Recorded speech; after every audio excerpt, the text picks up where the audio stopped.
على إبراهيم وعلى آل إبراهيم في العالمين إنك حميد مجيد. قال الله تبارك وتعالى في كلامه المجيد: أعوذ بالله من الشيطان الرجيم. بسم الله الرحمن الرحيم. يا أيها النبي حسبك الله ومن اتبعك من المؤمنين. يا أيها النبي حرض المؤمنين على القتال إن يكن منكم 20 صابرون يغلبوا 200 وإن يكن منكم 100 يغلبوا 1000 من الذين كفروا بأنهم قوم لا يفقهون.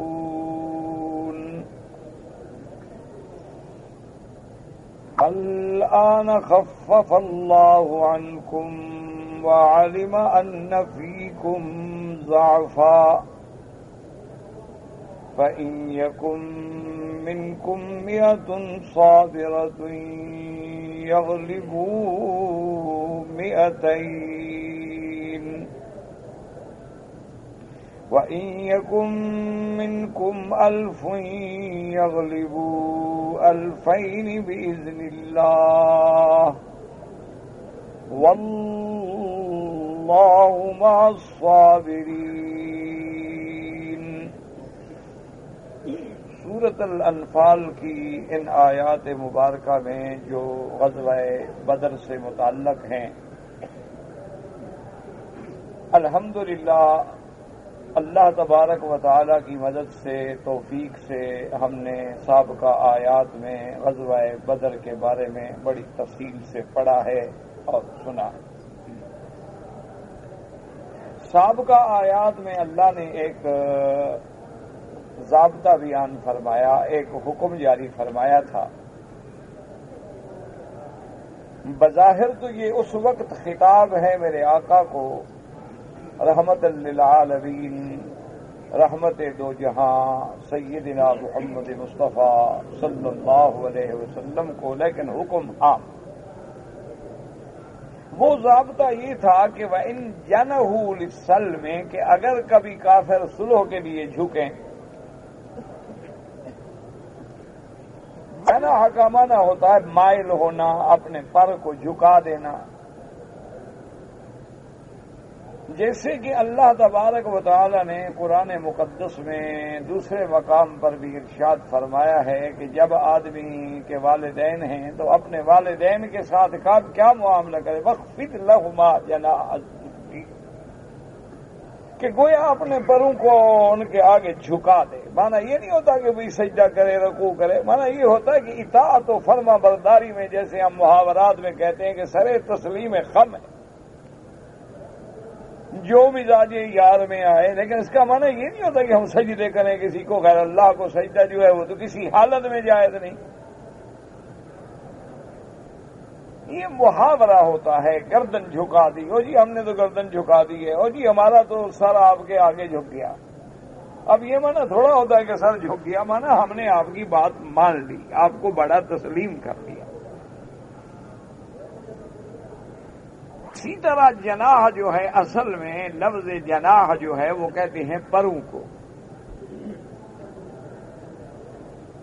اسی طرح جیسے کہ حضور مدنی سرکار نے فرمایا صلی اللہ علیہ وسلم نے کہ میں نے جب جبریل علیہ السلام کو اس کی اصلی صورت میں دیکھا تو وَلَهُ 600 جناح، اس کے 600 پر. اسی طرح آیا ہے کہ اللہ تبارک و تعالی نے فرمایا کہ اگر یہ سارے مشرک بھی اکٹھے ہو جائیں نا، سارے اپنے جو انہوں نے طاغوت بنائے ہوئے ہیں ما یعبد من دون اللہ، ان سب کو جمع کر دیں تو جناح بعوضۃ، ایک مچھر کا پر بھی نہیں بنا سکتے. یہاں بھی اللہ نے فرمایا کہ اگر کافر جھکے، مائل ہوں، میلان ہو، اس نے اظہار کریں سلو کا، اللہ نے فرمایا کہ پھر بلا وجہ اسلام نہیں چاہتا کہ خون ریزی ہو. اسلام تو جہاد بھی امن کے لیے چاہتا ہے. ہمیشہ اس بات کو دماغ میں رکھا کریں. یہ دشمنوں کی اڑائی ہوئی باتیں ہوتی ہیں کہ مسلمان دہشت گرد ہے، یا بعض جماعتیں ایک دوسرے کو مارتے ہیں. یہ بھی دراصل اس کے پس پردہ دشمنوں کی ایک بہت بڑی سازشیں ہوتی ہیں جو عام آدمی کو سمجھ نہیں آتی. اس کے پیچھے بھی کفر کی اتنی تخطیط ہوتی ہے، اتنی محنتیں ہوتی ہیں، اتنے جال بچھے ہوتے ہیں، دور سے اس کو ہلاتے ہیں تاکہ مسلمانوں کو کہیں مذہب کے نام پہ لڑا دیں، مسلمانوں کو کہیں جو ہے اپنی اپنی جماعت اور فرقہ بندیوں میں الجھا کے ان کو لڑا دیں اور قتل اور خون ریزی، اور پھر دنیا کو یہ تاثر دیکھیں کہ جناب یہ مسلمان، دیکھو جناب یہ مسلمان ہیں، داڑیاں رکھے ہوئے ہیں، ایک دوسرے کو مار رہے ہیں. جناب یہ مسلمان ہیں کہ مسجدوں میں جا کے مارتے ہیں. جناب یہ مسلمان ہیں کہ لوگ بسوں میں ہیں، گاڑیوں میں ہیں، ٹرین میں ہیں، مسافر ہیں، ان کا تو کوئی پتہ ہی نہیں، بیچاروں کو تو اپنا سفر کر رہے ہیں اور وہاں رکھا اور کوئی نہ کوئی حادثہ کر دیا اور اس میں سینکڑوں لوگ مارے گئے بے گناہ، جن کو فرشتوں کو بھی پتہ نہیں ہوتا. یاد رکھیں اسلام کا جو جہاد ہے وہ ہے اعلاء کلمۃ اللہ، اور اس جہاد کے لیے بھی دیکھیں کہ کتنے اللہ تبارک و تعالی نے، کیونکہ اسلام مادہ ہی سلامتی سے ہے، ایمان کا مادہ ہی امن سے ہے. اسی لیے آپ دیکھیں حدیث مبارک کو کتابیں کھول کے دیکھیں کہ جب نیا چاند نظر آتا نا تو حضور کیا دعا فرماتے؟ اللہم احلہ علینا بالامن والایمان، سلامتی. یعنی ہر نئے مہینے میں پہلی دعا اللہ کے نبی نے یہ سکھائی کہ جب دیکھو کہ نیا چاند آ گیا، اب نیا مہینہ شروع ہو گیا، تو کہو یا اللہ ہمارے لیے یہ ایمان و امن کا باعث ہو، یہ اوقات، یہ سلامتی کا ذریعہ ہو. اسلام نے تو سبق ہی یہ دیا ہے کہ المسلم من سلم المسلمون من لسانہ و یدہ، مسلمان تو وہ شخص ہوتا ہے، تعریف ہی یہ ہے کہ جس کے ہاتھ سے اور زبان سے لوگ محفوظ رہیں. کیا مانا؟ کسی کو نقصان نہ پہنچائے، کسی کو ایذا نہ پہنچائے، نہ قولی نہ فعلی. جو کسی کے ایذا کے در پہ ہے قولاً یا فعلاً، وہ تو اس حدیث سے گویا اسلام کے خلاف عمل کر رہا ہے. اس لیے اسلام نے جو جہاد رکھا ہے، مانا دیکھیں کہ اتنے عرصے صبر کے بعد اذن للذین یقاتلوا بانہم ظلموا، مسلمان مظلوم تھے، اور پھر بھی جہاد کے لیے حضور نے فرمایا پہلے شرط رکھو بھی مسلمان ہو جاؤ، بھائی ہیں، کوئی جھگڑا ہی نہیں، کیونکہ ہمارا مقصد تو اللہ کا دین پھیلانا. اور اگر وہ اللہ کا دین مان لے تو جھگڑا کیسا، قتال کیسا، لڑائی کیسی؟ امرت ان اقاتل الناس حتی یقولوا لا الہ الا اللہ، جب کلمہ پڑھ لیا خلاص.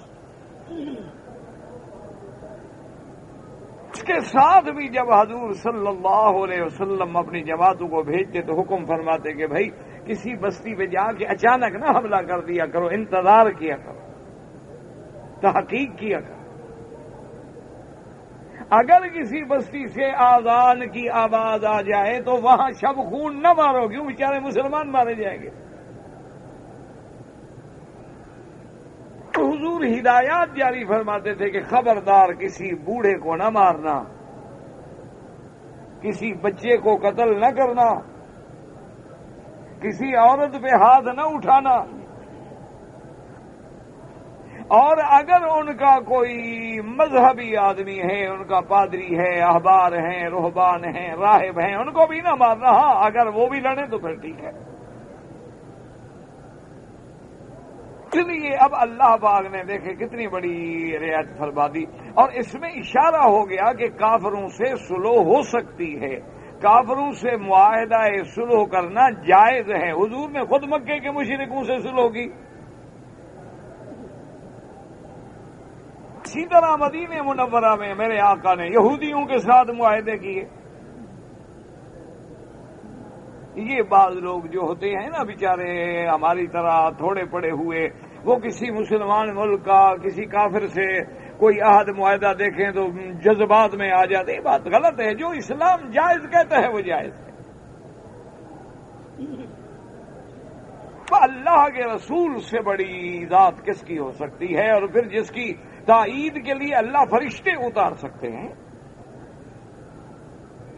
آپ نے مشرکین مکہ اور سب سے بڑے کافر، سب سے بڑے مشرک بسنی، جو اتنے بڑے یعنی کہ جنہوں نے اللہ کے کعبے کو بتوں سے بھر دیا، کہ حضور نے صلح فرمائی، معاہدہ فرمایا کہ بھی بالکل جنگ بند، آپ کے ہمارے درمیان کوئی لڑائی نہیں ہوگی۔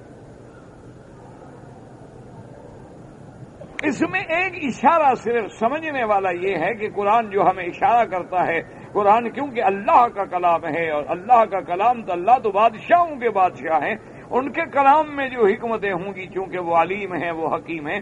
فرمایا وَإِن جَنَحُوا لِلسَّلْمِ، اگر کافر جھوکے صلح کے لیے، یہ نہیں کہ تم کمزور پڑ گئے صلح کرو نا، اللہ کے بھروسے پہ، اللہ کے توکل پہ قائم رہو۔ ہاں اب اگر کافر کہتا ہے کہ جی ہم صلح کرتے ہیں، اللہ فرمایا صلح کرو، کوئی بات نہیں۔ اسی زمن میں آپ پہلے بھی آیت میں معاہدہ پڑھ چکے ہیں کہ چلو ہماری صلح ہو گئی کافروں سے، اب ہمیں پتہ لگا کہ وہ اندرون پردہ معاہدہ توڑنا چاہتے ہیں، خیانت کرنا چاہتے ہیں، دھوکہ دینا چاہتے ہیں۔ اللہ نے فرمایا مسلمان ایمان والے کی یہ شان نہیں، چاہے دشمن دھوکہ دے تم دھوکہ نہیں دینا۔ اگر وہ دھوکہ دینا چاہتے ہیں، لیکن مومن کی شان، اللہ دھوکے دینے والوں کو پسند نہیں فرماتا۔ ہاں اگر تمہیں پتہ چل جائے کہ وہ صلح توڑنا چاہتے ہیں تو آپ بھی ان کو باخبر کر دیں کہ بھئی آپ کی ہماری صلح تھی، معاہدہ تھا، اب تم نے فلاں سازش کی، فلاں سازش کی، فلاں حرکت کی جو ظاہر کر رہی ہے کہ تم صلح توڑنا چاہتے ہو، تو لہذا آج کے بعد آپ کی ہماری صلح ختم، اب تم بھی تیار ہو جاؤ اور ہم بھی تیار، یعنی دشمن کو بھی دھوکے میں رکھ کے مت مار۔ اسی لیے سیدنا معاویہ رضی اللہ تعالی عنہ نے جب روم سے صلح کی ہوئی تھی تو حضرت سیدنا معاویہ رضی اللہ تعالی عنہ نے ارادہ کیا اور اپنی فوجوں کو موو کا حکم دیا کہ میرا لشکر جو ہے تیار ہو کے بالکل روم والوں کی سرحد کے بارڈر کے قریب جا کے پڑاؤ ڈال دو، اور جب معاہدہ ہمارا ختم ہوگا تو اس پہ ہم حملہ کر دیں گے، جب تک معاہدہ ہے تو حملہ نہیں کرتے، لیکن جو ہی ہمارا معاہدہ ختم ہوگا تو ہم فوراً دشمن پہ ٹوٹ پڑیں گے، وہ تیار نہیں ہوگا تو ہم بازی جیت لیں گے۔ حضرت امیر معاویہ رضی اللہ تعالی عنہ نے جب اپنی فوج کو، اپنے لشکر کو موو کا حکم دیا تو آپ راستے میں تھے کہ دیکھا کہ ایک آدمی گھوڑے پہ سوار ہے اور چکر لگا رہا ہے دور سے اور کہتا ہے وفا لا غدرن، وفا لا غدرن، مسلمانوں معاہدے پر وفا کرو، دھوکہ نہ کرو۔ معاویہ رضی اللہ تعالیٰ عنہ کے کان میں جب یہ بات پڑی آپ نے حکم دیا فوج کو کہ واپس چلو، بس ختم۔ اور فرمایا پتہ تو کرو وہ بندہ کون ہے، تو پتہ کیا تو حضرت عامر ابن عنبسہ رضی اللہ تعالی عنہ صحابی ہیں حضور صلی اللہ علیہ وسلم کے، وہ تھے۔ تو انہوں نے فرمایا یہ حضور کا حکم ہے کہ دشمن کو دھوکہ نہ دو، ان کو خبر کرو کہ جی آپ کا ہمارا معاہدہ ختم ہو گیا ہے، اب تم بھی تیار ہو جاؤ، ہم بھی تیار ہیں، اچانک حملہ نہیں۔ یہ مومن کی شان۔ ہاں بھی یہ حکم دیا کہ اگر وہ صلح کرنا چاہتا ہے تو کر لیں، اور اسی کے ساتھ اللہ تبارک و تعالی نے ایک سب سے بڑا سبق بھی دیا اپنے بندوں۔ فرمایا وَإِن جَنَحُوا لِلسَّلْمِ فَاجْنَحْ لَهَا وَتَوَكَّلْ عَلَى اللَّهِ اللہ. میرے محبوب اگر کافر جھکنا چاہیں سلو کرنا چاہیں سلو کر لیں، اور آپ ہمیشہ اپنے اللہ پہ بھروسہ رکھیں، ایک منٹ کے لیے بھی خیر کا خیال نہ. مومن ہر حال میں اللہ پہ بھروسہ کرتے ہیں. اس لیے میرے مدنی سرکار نے رحمت للعالمین صلی اللہ علیہ وسلم نے 3 جملوں میں، چونکہ آپ فرماتے ہیں اوتی تو جوامع الکلم، اللہ نے مجھے اتنے جوامع الکلم عطا فرمائے ہیں کہ مختصر بات میں دفتروں کے دفتر آ جائیں. جامع معنی کلام. میرے محبوب میرے آقا نے یہ 3 چیزیں بتلائی ہیں مسلمانوں. اگر ان 3 چیزوں کو پلے باندھ لو تو قیامت تک اللہ کی رحمت سے ہر شرک سے، کفر سے، خرافات سے بچ جاؤ گے. بس یہ 3 کلمات، 3 پوائنٹ، 3 اصول، 3 ضابطے بس دماغ میں بٹھا لو. ابا کیوں کامیاب تھے؟ کہ جو میرے محبوب نے فرمایا نا بس انہوں نے پلے باندھ لیا، جم گئے. اس 3 چیزیں ہیں، یہ دماغ میں رکھ لو تو انشاءاللہ گمراہیوں سے بچ جاؤ گے. فرمایا اذا سألت فاسأل من اللہ. فرمایا جب بھی سوال کرو تو اللہ سے سوال کرو. کس سے مانگنا ہے؟ بس ایک موٹی بات یاد رکھو، چھوٹی چیز ہو یا بڑی، مانگنا ہے. سوال کا، ندا کا، پکار کا، اغاثے کا، استغاثے کا کون حقدار ہے؟ بس. اب کیا مانا کہ اللہ سے مانگو یعنی غیر اللہ سے نہ مانگو. یہ مانا نہیں کہ اللہ سے بھی مانگو اور ان سے بھی مانگو. اسی کا نام تو شرک آ جاتا ہے. اسی میں تو آج ہمارا مسلمان مبتلا ہے. اللہ سے بھی مانگتا ہے لیکن غیر اللہ سے بھی مانگتا ہے. اللہ کو بھی پکارتا ہے اور بڑے درد سے، اخلاص سے، یا اللہ یا اللہ یا رب البیت یا رب البیت یا رحمان یا رحیم یا اللہ بڑا. اور اسی طرح پھر غیر کو، حضرت داتا کو بھی پکارتا ہے، داتا مہربانی فرما، شہباز قلندر یا شیخ عبد القادر جیلانی شیئا للہ. اسی کا نام شرک ہے کہ اللہ کو بھی پکارے اور ساتھ. شرک کا معنی کیا ہوتا ہے؟ شریک کرنا. جیسے کسی کو کاروبار میں کیا کہتے ہیں؟ جی میرا شریک ہے. اور جی یہ زمین میں، اور جی ہمارا شراکت ہے، ہماری شراکت ہے، شریکہ ہے جی ہم ذرا. اچھا کسی کا زیادہ حصہ کسی کا تھوڑا حصہ. تو مسلمانوں نے بھی یہی بنا رکھا ہے کہ جو بڑے بڑے مشکل کام ہیں وہ تو اللہ کو کہہ دیے اور چھوٹے موٹے پیروں کو کہہ دیے. اور جب دیکھا کہ اب پیروں کی بھی دال نہیں گلتی تو پھر اللہ کو کہہ دیے. اسی کا نام شرک ہے. اس شرک کو سینگ نہیں ہوتے ہیں. آپ کہیں کہ جی ہم نماز پڑھتے ہیں، ہم الحمدللہ پڑھتے ہیں، ہم فاتحہ پڑھتے ہیں، ہم روزانہ خدا سے مانگتے ہیں، ہم جناب اللہ سے مانگتے ہیں. ساری زندگی خدا سے مانگو اور ایک دن غیر اللہ کو پکار لو، مشرک ہو گیا. باتوں کو دماغ میں سمجھ لیں. اسی لیے توسل وسیلہ جو آپ کرتے ہیں نا، اسی لیے اس کو منع کیا گیا کہ پھر توسل ختم ہو جاتا ہے اور اللہ شرک میں آ جاتا ہے. کہنے فرمایا مجھے پکارو، وسیلے تو وہاں پکڑو جہاں تیری بات سنتا نہ ہو. پھر لوگوں کے عقیدوں کو برباد کرنے کے لیے کہتے ہیں دیکھو جی بادشاہ کو کہنا ہو تو وزیروں کو کہنا پڑتا ہے، اور وزیروں سے کام ہو تو مشیروں کو کہنا پڑتا ہے، اور جناب ڈی سی کے پاس کام ہو تو کلرک کے بغیر نہیں ہوتا. اور جناب دیکھو اگر سیڑھیوں پہ جانا پڑتا ہے نا تو اللہ نے فرمایا پہلے تو بدبخت مجھے دنیا کے بادشاہوں کے ساتھ مثال دے کہ تو کافر ہو گیا، میں تو بے مثل ہوں. ایسا کا مثل ہی شیء، وہ اپنی ذات میں بھی صفات میں بھی بے مثل ہیں. تو جب تم تشبیہ دے رہے ہو، مثالیں دے رہے ہو، تو پہلے تو ایمان یہی ختم ہو گیا.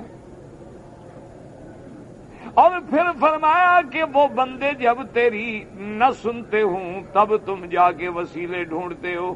اگر ڈی سی خود دربار لگا کے باہر بیٹھا ہو سڑک پہ، لان میں کرسی ڈال کے بیٹھا ہو کہ بھائی جیسے آنا ہے بات کرو، تو وہاں کون جائے گا کلر کو ڈھونڈنے؟ تو فرمایا میں تو حکم دیتا ہوں کہ ادعونی استجب لکم، پکارو پکارو، میں تمہاری پکار سننے والا ہوں۔ میں حکم دیتا ہوں کہ مانگو، بلکہ حدیث میں آتا ہے کہ اللہ سے نہ مانگو تو اللہ ناراض ہو جاتا ہے کہ یہ کیسے میرا بندہ ہے۔ لوگوں سے مانگو تو لوگ ناراض ہوتے ہیں، اور رب سے نہ مانگو تو رب ناراض ہوتا ہے۔ اس لیے مسلمانوں کے ایک دعا جو جامع میرے محبوب نے طواف میں سکھائی ہے، ہر وقت چکر لگاتے ہو، طواف کرتے ہو، ربنا آتنا۔ ورنہ یہ تو بڑا موقع تھا، حضور بتلا دیتے کہ بابا کعبہ شریف میں ہو، ابراہیم خلیل کا وسیلہ پکڑ لینا، حضرت اسماعیل کا وسیلہ پکڑ لینا، حضرت آدم کا وسیلہ پکڑ لینا، حضور پاک کی اپنی ذات کا وسیلہ، فرمایا نہ اللہ سے مانگو۔ اس لیے ہمیشہ یاد رکھیں، ایک پہلا نقطہ دماغ میں بٹھا دو جو محبوب نے فرمایا ہے نا، اذا سألت، جب مانگو، جس گھڑی مانگو، جہاں مانگو، جو کچھ مانگو، دھیلا مانگو یا ملک مانگو، کس سے مانگو؟ بس یہی ایک دماغ میں بیٹھ جائے نا کہ اللہ سے مانگو اور غیر اللہ سے نہ مانگو۔ ہمیشہ یاد رکھو، مسئلہ توحید تب صحیح ہوگا۔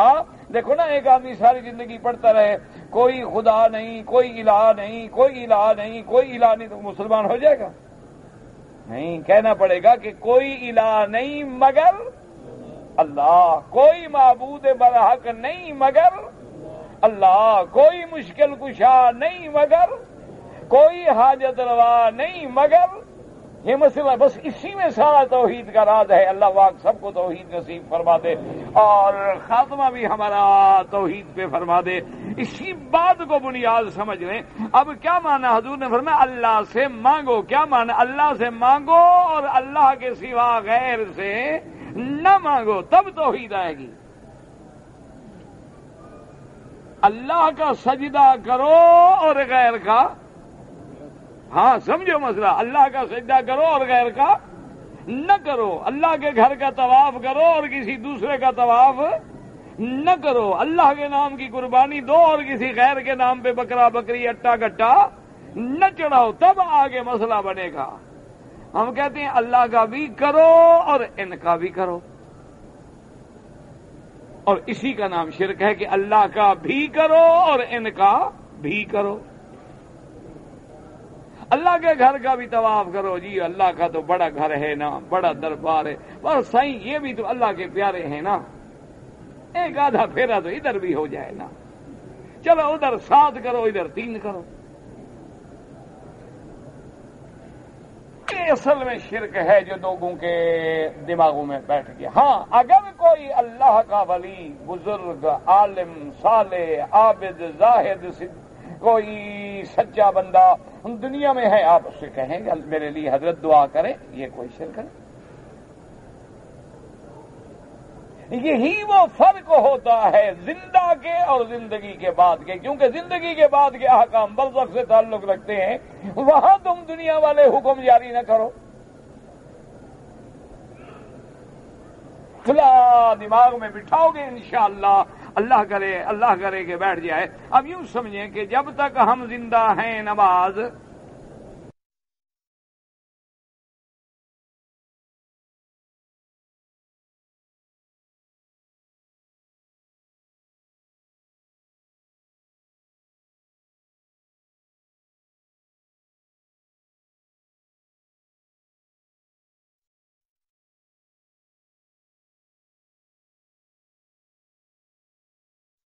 جب تک ہم زندہ ہیں نماز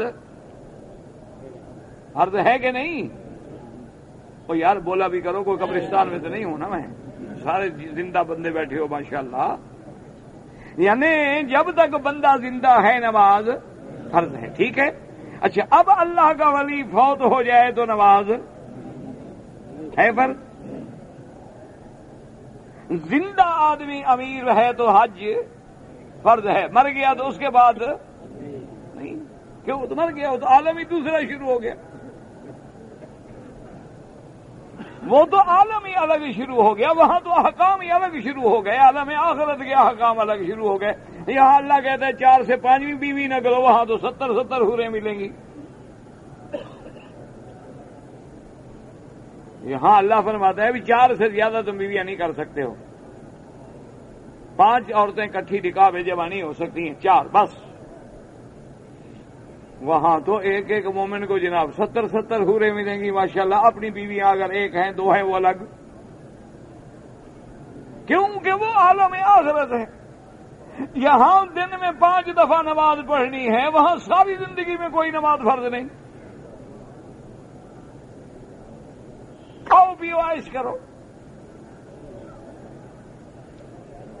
وہ تو ہے ہی آرام کی جگہ نا، کہ جو یہاں رگڑا مومن بھگت لے بس، آگے تو اس کے لیے راحت ہی راحت ہے۔ اسی لیے اللہ قرآن میں کہتا ہے کلو واشربوا ہنیئا بما اسلفتم فی الایام الخالیہ۔ اللہ قیامت میں حکم دیں گے فرشتوں کو، میرے بندوں کو کہو کھائیں پیئیں، دنیا میں میرے لیے بھوکے مرے تھے، روزے رکھے تھے، بس وہ گزر گئے، اب کھاؤ بھی عیش کرو۔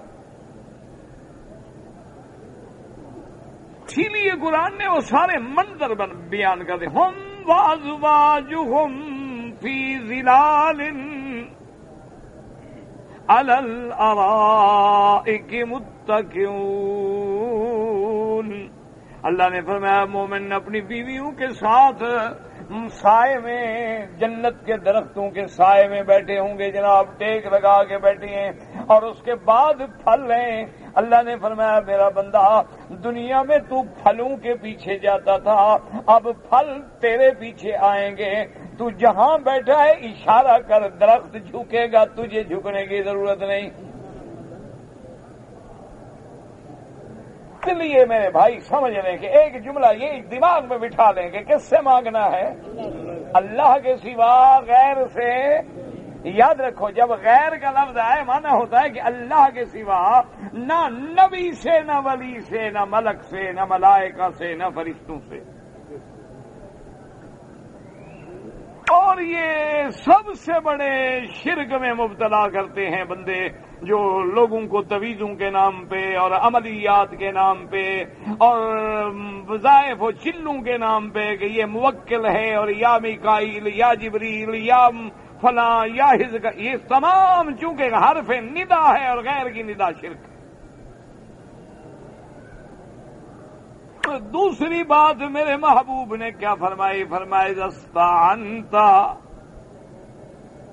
استعنت فاستعن باللہ، اور فرمایا کہ میرا امتی، میرا کلمے پڑھنے والا، اللہ کا فرمان ہے کہ جب مدد پکڑو تو کس سے مدد پکڑو؟ کتنی واضح ہو گئی بات، حالانکہ سوال میں اگر دیکھا جائے تو بات اللہ کے سوا جب مانگنا ہی نہیں۔ فرمایا جب مدد پکڑو تو کس سے پکڑو؟ اللہ سے۔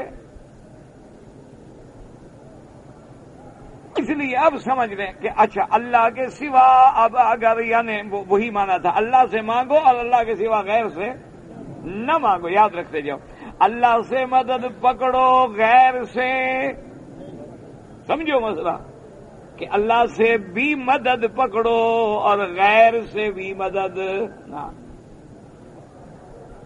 اچھا اب جو آدمی یا علی مدد، یا معین الدین چشتی مدد، یا فلاں مدد، یا فلاں مدد، اب اللہ کو چھوڑ کے کس کی مدد مانگ رہا ہے؟ تو اللہ کے سوا مدد نہیں مانگنی ہے۔ جب مدد مانگے تو کس سے مانگے؟ اللہ سے مانگے، یاد رکھو۔ اب کوئی کہے جی ہم محبت میں کہتے ہیں، ورنہ اصل تو مدد کرنے والے اللہ کی ذات ہے، تو ایسا لفظ کیوں کہتے ہو جو شرک کی طرف لے جانے والا ہو؟ اور لفظ نہیں رہے دنیا میں، اور لغت کی کتابوں میں الفاظ ختم ہو گئے ہیں، ضرور وہی لفظ بولنا ہے جو غیر کا اشارہ کرے۔ جیسے ایک بیٹے کا نام رکھتے ہو اللہ بخش، دوسرے کا کہتے ہو پیر بخش، ایک کا کہتے ہو اللہ دیتا، دوسرے کا کہتے ہو پیرا دیتا، تو کیا معنی ہوا؟ ایک اللہ نے دیا، ایک اور شرک کیا ہوتا ہے؟ سینگ ہوتے ہیں شرک کو. اللہ بخش ادھر کہتے ہو پیر بخش، فقیر بخش، حسین بخش، مختلف منڈی لگی ہوئی ہے. تو عجیب عجیب نام ہوتے ہیں، کلندر بخش، اور پھر کبھی کبھی مولا بخش، اور ادھر کہہ دیا مولا علی. اب کیا پتا اللہ والا مولا ہے علی والا مولا، کون سا مولا؟ دیکھو نا، اب جنازہ پڑھے ہو، نماز ہے، ایمان سے کہو جنازے میں رکوع ہے؟ کرتے ہو رکوع؟ سجدہ تمہارے ملک میں بھی نہیں کرتے؟ کیا پتا بابا روز نئے نئے فتنے ہیں، کس کس فتنے کو روئیں؟ کوئی ایک بلا ہو تو روئیں نا. اب تو ہر آدمی جو رات کو سوتا ہے نا، صبح اٹھتا ہے، اس کا ایک اپنا ایک نیا مذہب ہے، ایک نیا طریقہ ہے، ایک نیا اصول ہے. اور یہ بھی مصیبت ہے، وہ کہتے ہیں صرف میں حق پہ ہوں، باقی سارے کافر ہیں. ایک ایک جماعت میں آگے 20 جماعتیں ہیں، اور ایک ایک جماعت کے آگے جو ہے جناب 20 آدمی ہیں.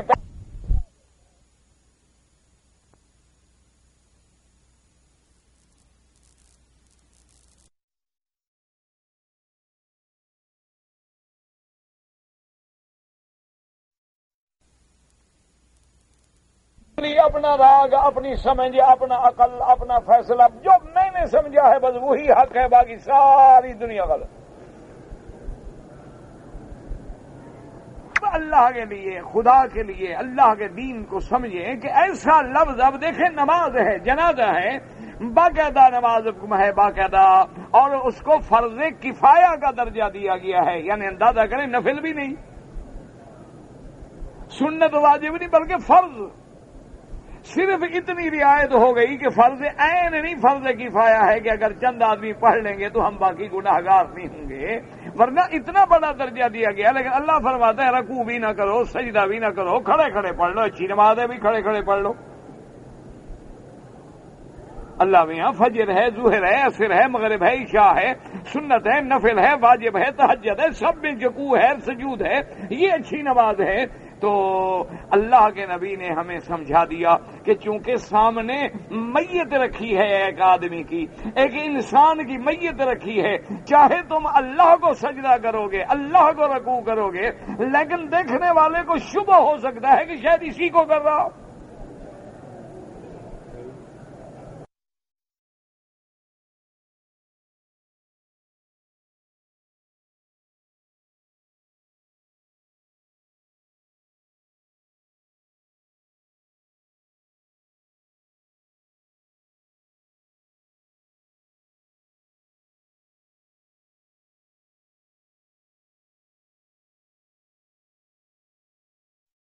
ہو سکتا ہے کہ شاید اسی کو کر رہا ہو. اس لیے اللہ نے فرمایا نہ مومن کا کام یہ نہیں ایسا کام کرے کہ لوگوں کو شرک کا شبہ پڑے، غیر اللہ کی عبادت کا شبہ پڑے. بالکل سیدھا نہ کرو، بس میں ویسے قبول کر لوں گا.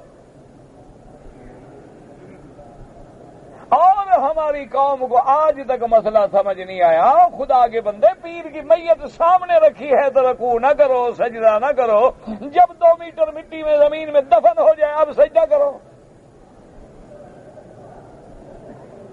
خدا کا خوف کرو. اور اللہ با ہدایت عطا فرمائے. جب اپنے ملک میں کبھی جاؤ نہ، جا کے دیکھو، یقین کریں میں اللہ کے کعبے میں دیانتداری سے کہہ رہا ہوں، میں نے تو خیر زندگی میں 1 2 دفعہ 3 دفعہ ایسا موقع دیکھا ہے، کیونکہ اللہ کی رحمت ہے ہم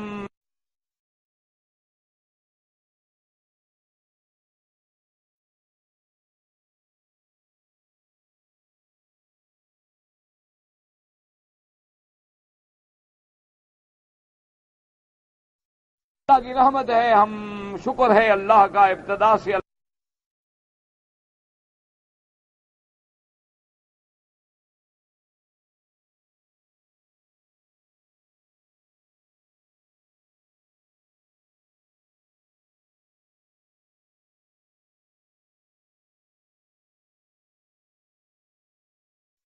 سے اللہ نے توحید کی خدمت کا ایک ادنا سا سپاہی بنایا ہے.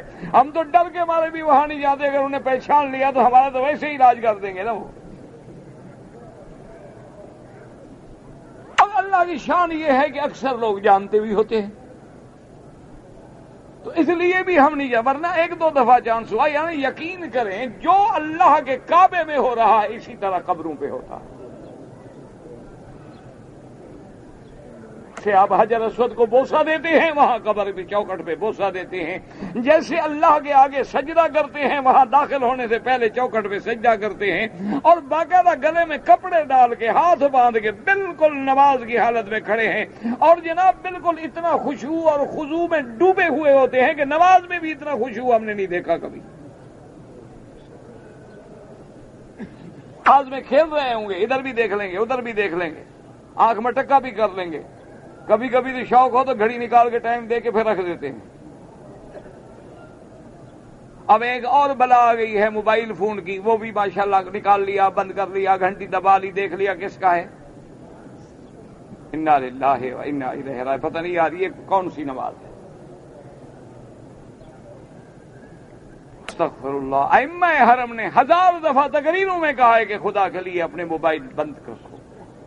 حرم میں داخل ہوں تو لاک کر دیں. یہ ادب حرم کے خلاف ہے, یہ خشوع نماز کے خلاف ہے, یہ خضوع کے خلاف ہے, یہ حرمت حرم کے خلاف ہے, یہ آداب مسجد کے خلاف ہے, یہ دوسرے کی نماز میں خلل ڈالنے کا ذریعہ ہے. 1000 دفعہ انہوں نے تقریروں میں کہا ہے, لیکن کوئی بالجوم تقریر تھی. اور اب تو فیشن ایسا ہو گیا ہے, اللہ معاف کرے, کہ لڑکا ہے, لڑکی ہے, بچہ ہے, بچی ہے. اچھا بعض لوگ تو یہاں باہر لگاتے ہیں, پتہ لگے کہ یہ موبائل والا ہے. اللہ و انا الیہ راجعون. اور کیا کہہ سکتے ہیں. اور یہ موبائل جب عورتوں کے ہاتھ میں آ جائے نا, بس آگے انا للہ پڑھ لو, کرو اللہ ہماری عزت پہ رحمت کر دے, پردہ رکھے. حالات اتنے خراب ہو گئے ہیں. کیوں؟ اب تو ہاتھ میں موبائل ہے, اسے کیا ضرورت ہے کسی دلال کو ڈھونڈنے کی, پیغامبر کو ڈھونڈنے کی. وہ تو پہلے زمانے میں کبوتروں کے گلے میں گھنٹیاں باندھنی پڑتی تھیں, اب تو دونوں کے پاس ٹیلی فون ہے. خاوند ڈیوٹی کے لیے نکلا نہیں اور دوسرا مہربان پہنچا نہیں. للہ و انا الیہ راجعون. تو اس لیے اب سمجھیں کہ اللہ سے مدد کس سے پکڑنی ہے؟ اللہ سے پکڑو اور غیر سے. سمجھو توحید تب آئے گی. یہ نہیں کہ اللہ سے بھی پکڑو اور غیر سے بھی نہ, صرف اللہ سے مدد مانگو اور غیر سے نہ مانگو. اگر غیر سے مانگا تو شرک آ گیا. اور تیسرا جملہ میں نے کہا تھا نا, اپنے آقا کا یاد کر لو. یہ 2 ہو گئے. تیسرا فرمایا وَإِذَا تَوَكَّلْتَ فَتَوَكَّلْ عَلَى اللَّهِ. فرمایا کہ جب بھروسہ کرنا ہو, آسرا کرنا ہو, توکل کرنا ہو تو کس پہ کرو. اور یہاں بھی وہ مسئلہ سمجھ لو کہ اللہ پہ توکل کرو اور غیر پہ. ہر جگہ یہ مسئلہ یاد رکھنا. کلمے میں بھی کیا ہے کہ کوئی معبود برحق نہیں, لا الہ. اللہ اکبر, اللہ اکبر. یہی کلمہ ہے مسلمانوں, بس اسی ذکر کو یاد کر. افضل الذکر لا. اسی لیے علماء نے, اولیاء نے لکھا ہے کہ جو کچھ بھی ہم نے پایا ہے اسی ذکر کی برکت سے پایا ہے. کیا مانا؟ توحید سے ملا ہے جو کچھ ملا ہے. جب اللہ پہ یقین ہو گیا تو ملی نا بات. اسی لیے جماتے ہیں کہ یہ جو ہے تیرے دل میں بھی, اندر بھی, باہر بھی صرف توحید ہو. فرمایا اللہ نے قرآن مقدس میں وعلی اللہ فلیتوکل المتوکلون, اور کہیں فرمایا وعلی اللہ فلیتوکل المؤمنون, اور کہیں خود براہ راست میرے محبوب کو خطاب فرمایا فاذا توکل فاذا عزمت فتوکل علی اللہ، میرے محبوب کو اللہ نے حکم دیا میرا مدنی اپنے پروانوں سے مشورہ کر لیں، مشورہ کرنے کے بعد جب کسی بات کا پکا پختہ ارادہ کر لیں تو پھر اللہ پہ توکل کریں، اللہ کے نبی اللہ پہ توکل کریں اور بندہ غیروں پہ توکل کرے۔ لوگوں نے تو پیروں کے نام بھی توکل سائیں رکھ دیے ہیں، پیر پیر توکل سائیں۔ انا للہ، اسی لیے میں نے کہا تھا نا کہ کس مسئلے کو روئیں، عقیدے کو روئیں، اخلاق کو روئیں، اور پھر اپنی جماعتوں کے فتنوں کو روئیں، پھر اپنے لوگوں کی تیر اندازی کو روئیں، کس بات کو روئیں کہ تن ہم داغ داغ شد پمبا کجا کجا نہیں، ہم تو حیران ہیں، سمجھ نہیں آتی ہے کہ ساری زندگی اللہ تبارک و تعالی کی توحید کے لیے، حضور پاک کی عظمت و رسالت و ختم نبوت کے لیے، اور الحمدللہ صحابہ کی حقانیت کے لیے، اولیاء اللہ کی حقانیت کے لیے، ائمہ محدثین فقہاء رحمہم اللہ کی حقانیت کے لیے جو اللہ نے توفیق دی طالب العلمانہ وہ ہم نے ادا کیا، لیکن مشرکوں اور بریلویوں نے بھی ہمیں معاف نہ کیا اور اپنوں نے بھی ہمیں معاف نہ کیا، اپنے بھی خفا مجھ سے بیگانے بھی ناخوش۔ میں زہر ہلاہل کو کبھی کہہ نہ سکا کند، کہ جو حق ہے انشاءاللہ کہیں گے، اور اللہ حق پہ زندہ رکھے، اپنے عقیدہ توحید پہ زندہ رکھے، اللہ حضور کی غلامی میں زندہ رکھے اور اسی میں موت عطا فرمائے۔ اس لیے تین بات یہاں بھی اللہ نے فرما دیا کہ میرا مدنی صلی اللہ علیہ وسلم کافر سلو کرتے ہیں کر لیں، اللہ پہ توکل کریں، بالکل فکر نہ کریں۔ کیوں یہ خیال آتا ہے نا جی کہ سلو تو کر لیں، تو کبھی کبھی تو دشمن سلو کر کے مارتا ہے نا۔ اب دیکھو نا ایک آدمی آپ کا دشمن ہو تو آپ ذرا ہوشیار رہتے ہیں نا، لیکن اگر سلو ہو جائے تو بعد میں بندہ مارا جاتا ہے، سلو ہو گئی ہے تو وار ہو گیا، اب ڈر تو رہا نہیں، آپ نے سمجھا دوست ہے، اب دوست بن کے اسے خنجر مار دیا تو خوف ہوتا ہے۔ اللہ نے فرمایا خوف نہ کریں، اللہ پہ بھروسہ کریں، اور ساتھ یہ بھی فرمایا انہ ھو السمیع العلیم، ہر بات کے سننے والا کون ہے یاد رکھو، اور جاننے والا کون ہے اللہ۔ اب دیکھیں فرمایا وَإِن يُرِيدُوا أَن يَخْدَعُوكَ فَإِنَّ حَسْبَكَ اللَّهُ۔ اللہ اکبر۔ فرمایا میرا بدنی اگر وہ چاہیں کہ تمہیں دھوکہ دیں، دشمن دھوکہ دینا چاہے سلو کرنے کے بعد، تیرا رب تجھے کافی ہے۔ کون کافی ہے؟ بس مسلمانوں عقیدہ ٹھیک کر لو۔ اچھا اب اللہ نے فرمایا هو الذی ایدک بنصرہ وبالمؤمنین، اور وہ ذات ہے جس نے آپ کی تائید کی، آپ کی مدد کی ہے اپنی نصرت خاصہ سے، اور مدد کی کہ تجھے ایسے مومن ایمان والے پروانے دیے ہیں صحابہ۔ او مسلمانوں مقام صحابہ کو دیکھو، یعنی اللہ کی مدد کا ظاہری منظر کون ہے؟ صحابہ۔ اللہ نے مدد کی ہے، اللہ اکبر۔ ایک تو فرشتے اترے اور دوسرے کون تھے؟ صحابہ۔ بس یہ دماغ میں بٹھاتے جاؤ مسئلوں کو کہ میدان بدر میں اللہ نے جو مدد کی، آسمانوں سے کون اترے؟ ہاں جی، اچھا فرشتوں میں کوئی کھوٹ تھا؟ نہ، جبریل جو فوج لے کے آیا ہے الف من الملائکۃ مردفین، وہ پاک تھے نا پاک؟ تو جو نبی کے صحابہ تھے وہ نا پاک؟ اچھا فرشتے جو ہیں وہ ایمان والے تھے کہ نہیں؟ اور صحابہ وہ کھرے تھے کہ کھوٹے؟ صحابہ۔ کیوں؟ یہ تو دونوں پلڑوں میں برابر کھڑے، ادھر جبریل کھڑا ہے ادھر صدیق کھڑا ہے۔ جیسے اسی لیے حضور نے فرمایا تھا نا کہ میرے صحابہ ستاروں کی مانند ہیں۔ کیوں؟ ان کی ستاروں پہ بھی کوئی تھوکے تو منہ پہ آئے گا، اور صحابہ کو بھی کوئی برا کہے تو منہ پہ آئے گا۔ اور ان کی روشنی سے پورا عالم فائدہ اٹھاتا ہے، اور صحابہ کی روشنی سے بھی پورا عالم فائدہ اٹھا رہا ہے۔ اور دوسری اب بات سنیں، اللہ نے فرمایا میرا مدنی میں تو سننے والا، جاننے والا، آپ کی مدد کرنے والا، آپ کو اتنے کھڑے کھڑے مومنوں کی جماعت دینے والا، اور پھر میرا احسان نہیں دیکھتے ہو کہ آج جو جماعت تیرے ساتھ کھڑی ہے، جو جان لڑا رہی ہے، جو ایک بنے ہوئے ہیں، یہ تو آپس میں ان کی تلواریں چلتی تھیں، ان کو میں نے کیسے اکٹھا کر دیا؟ اوس و خزرج کے درمیان میں تلواریں چلتی تھیں نا۔ وَأَلَّفَ بَيْنَ قُلُوبِهِمْ لَوْ أَنفَقْتَ مَا فِي الْأَرْضِ جَمِيعًا مَا أَلَّفْتَ بَيْنَ قُلُوبِهِمْ وَلَكِنَّ اللَّهَ أَلَّفَ بَيْنَهُمْ۔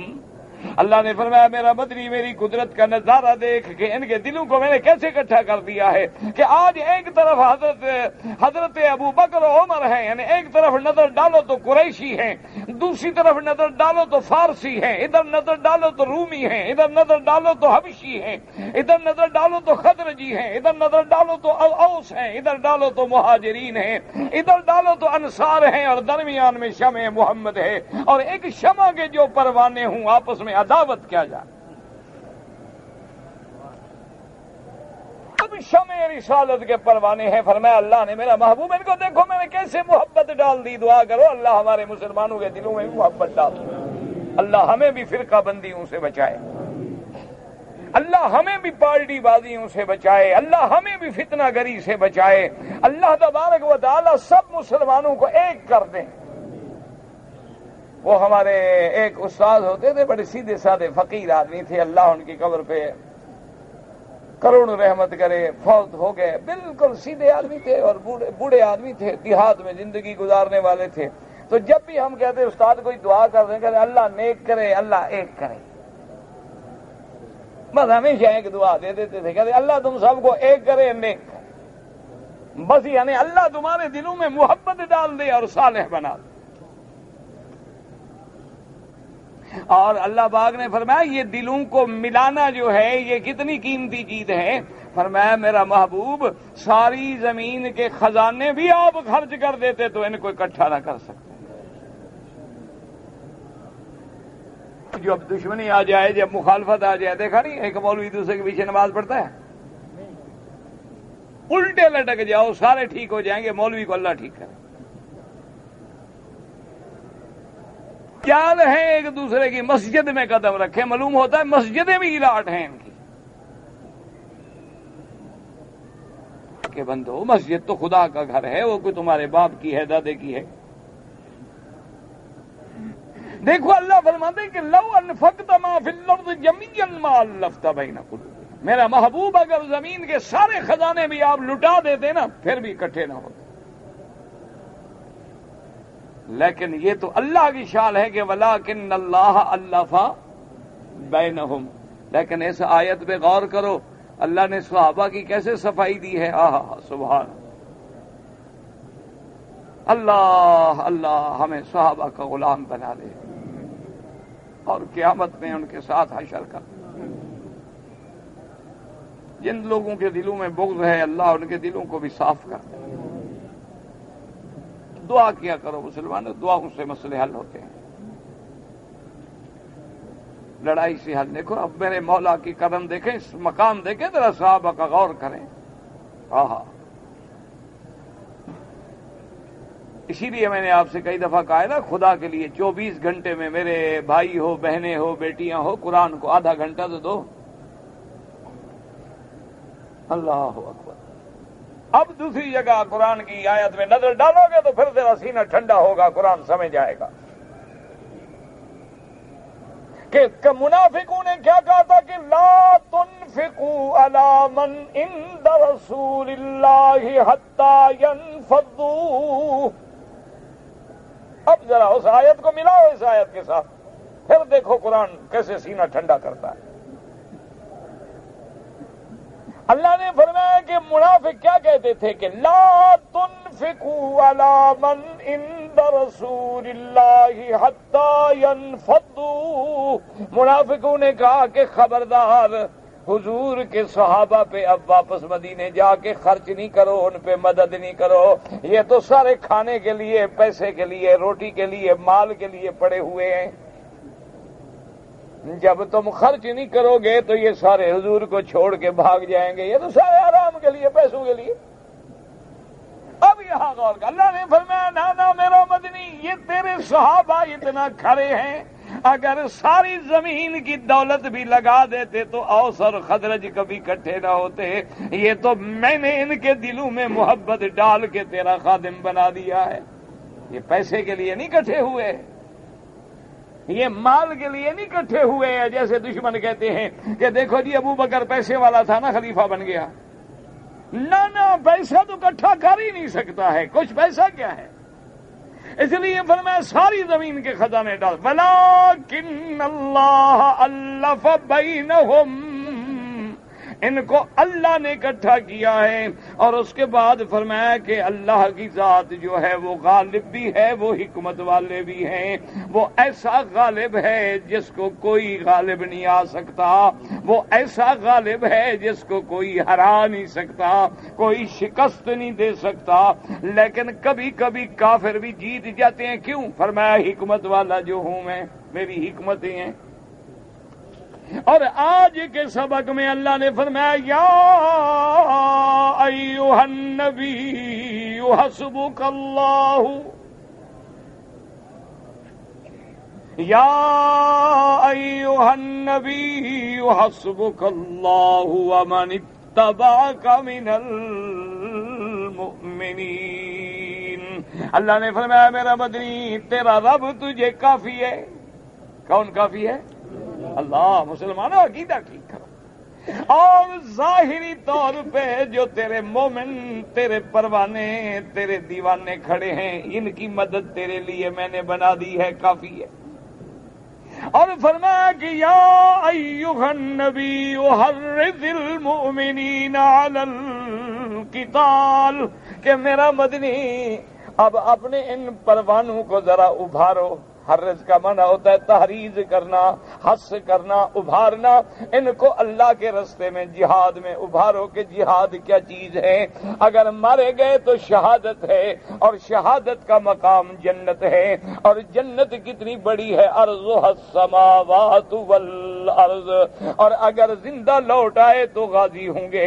فرمایا حرض المؤمنین علی القتال. اب آگے دیکھیں فرمایا ان یکم منکم 20 صابرون یغلبوا 200 وَإِن يَكُن مِّنكُم 100 يَغْلِبُوا أَلْفًا مِّنَ الَّذِينَ كَفَرُوا بِأَنَّهُمْ قَوْمٌ لَّا يَفْقَهُونَ. اچھا اب دیکھیں کہ یہاں حکم نہیں، انداز دیکھیں میرے خدا کے کلام کا کہ خبر کا انداز ہے. اور جب خبر کا انداز ہو تو اس میں خوشخبری بھی چھپی ہوئی ہوتی ہے. اللہ نے فرمایا میرا مدنی اگر مومن 20 ہوں تو 200 پہ غالب آئیں گے، اور اگر مومن 100 ہوں تو 1000 پہ غالب آئیں گے کافروں کے مقابلے پر. کیوں؟ کافر جو ہیں وہ تو بے عقل ہیں، بے سمجھ ہیں، ان کے پاس تو تفقہ ہے نہیں، فقہ ہے نہیں، سمجھ ہے نہیں. کیونکہ جو اللہ کو نہ سمجھا پھر اور سمجھ کس کام کی؟ جو اللہ کی ذات و صفات کو نہ سمجھا باقی عقل کس کام کا؟ اس لیے فرمایا کہ یہاں یعنی اب کیا مانا کہ 1 کا مقابلہ 10 سے. اچھا یہ نہیں فرمایا کہ حکم دیا ہو کہ 1 ہو تو 10 سے لڑو، نہ خبر کے پیرائے میں فرمایا ان یکم اگر ہوں گے. ایک ہوتا ہے حکم امر، ایک ہوتا ہے خبر. اگر امر دے دیں پھر تو مشکل تھی نا. اچھا ساتھ اشارہ ہو گیا کہ اگر 20 ہیں تو کتنے پہ غالب ہوں گے؟ یاد رکھو اگر 100 ہے تو کتنے پہ؟ 1000. مانا کیا تھا کہ اگر 100 کے مقابلے پہ کافر 1000 ہو تو مسلمان کو ہٹنا نہیں چاہیے، پیچھے خوف نہیں کرنا چاہیے. لیکن یاد رکھیں یہ پہلا حکم ہے. ابتدائی حالات میں حکم ہے، اس وقت مسلمانوں میں بھی قلت ہے۔ فرمایا الآن خفف اللہ عنکم وعلم ان فیکم ضعفا، اللہ نے فرمایا اب ہم نے رعایت کر دی اپنے بندوں پہ، اللہ جانتے ہیں تمہاری کمزوریوں کو کہ جو پہلے بات تھی وہ روز بروز آخر کمزوری میں بدلے گی۔ اب خبر یہ ہے کہ یکم منکم مئۃ صابرۃ یغلبوا مئتین، اگر تم 100 ہوگے تو 200 پہ غالب آئیں گے، یعنی پہلے 1 مقابلے 10 پہ تھا، اب 1 مقابلے 2 پہ آ گیا۔ وَإِن يَكُن مِّنكُمْ أَلْفٌ يَغْلِبُوا أَلْفَيْنِ بِإِذْنِ اللَّهِ وَاللَّهُ مَعَ الصَّابِرِينَ۔ اب فرمایا اگر تم 100 ہو تو 200 پہ غالب، اگر تم 1000 ہو تو 2000 پہ غالب۔ لیکن مسلمانوں جب کہہ دیا تھا کہ 100 ہو تو 200 پہ غالب، پھر 1000 کہنے کی کیا ضرورت تھی؟ صاف بات ہے، جب 100 200 پہ غالب، 200 400 پہ غالب، 400 800 پہ غالب، 1000 جو ہے 2000 پہ غالب، تو کھلی سی بات ہے۔ بعض علماء نے فرمایا کہ توقیدن حکم دیا گیا ہے، اور بعد نے فرمایا نا یہ نہ سمجھیں کہ جب تم تھوڑے ہوگے تو اللہ کی مدد ہوگی، اگر 1000 ہوگے تو مدد نہیں ہوگی نا۔ فرمایا 10,000 ہوگے تو 20,000 کا مقابلہ کر سکو گے، 1000 ہوگے تو 2000 کا مقابلہ کر سکو گے، اور ساتھ اشارہ کر دیا کہ اگر تم 1000 ہو، دشمن 2000 ہے تو بھاگنا ناجائز ہے، اگر دشمن اس سے زیادہ ہے تو پھر حالات اجازت دیں گے، اور اس کے شرائط بھی انشاءاللہ ہم اپنی اپنی جگہ پہ پڑھ لیں گے۔ اور اس کے بعد میرے اللہ کی حکمتیں دیکھیں کہ اب عین بدر پہ ذرا نظر ڈالو، پھر قرآن کو سمجھو۔ کافروں کا لشکر کتنا تھا؟ 1000۔ مسلمان بیچارے کتنے تھے؟ کیسے اللہ نے مدد بڑھائی اور کیسے خوشخبری دے کے مسلمانوں کے دلوں کو جما دیا، اور آخر میں فیصلہ کر دیا کہ واللہ ان اللہ واللہ مع الصابرین، اور اللہ کی معیت جو ہے وہ صبر والوں کے ساتھ ہے۔ اور یاد رکھ لو کہ معیت خدا اللہ ساتھ ہے کیا معنی؟ سمجھ لو، کسی دھوکے میں نہ رہو، اور نہیں اللہ کے صفات میں کوئی غلطی کرو۔ صفات میں، اسماء میں بالکل وہی طریق احون اسلم اقوم ہے جو سلف صالحین کا ہے کہ اللہ کی صفت علو ہے اور مقام عرش اعلی ہے، جیسے اس کی شان کو زیبا ہے۔ اور معیت کا معنی کیا ہوتا ہے؟ کبھی معیت علم ہوتی ہے، کبھی معیت نصرت ہوتی ہے، کہ اللہ ساتھ ہے۔ کیا معنی؟ اللہ کی نصرت ساتھ ہے، اللہ ساتھ ہے کہ ہر چیز اس کے علم کے اندر ہے، ہر چیز کے جان